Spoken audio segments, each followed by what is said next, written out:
গালের মাংস ছিঁড়ে ফেলাইছে। নারীরা আর কত সহ্য করবে? এইসব জানোয়াররা প্রতিনিয়ত নারীদের টর্চার করে, প্রতিনিয়ত। এইসব জানোয়ারদের শিক্ষা দেওয়া দরকার। এরা প্রতিনিয়ত নারীদের যে কোনো ভাবে, নয়তো মানসিক ভাবে নয়তো শারীরিক ভাবে টর্চার করে। টর্চার সহ্য করতে না পেরে অনেক নারী আত্মহত্যা করে।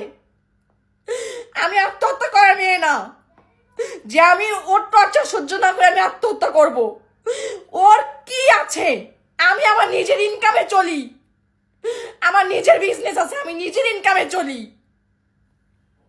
ও আমার সঙ্গে কি করছে দেখেন, ও আমার সঙ্গে কি করছে, ওর সবকিছু আমি ভিডিও করে রাখছি। সবার হতে পারে।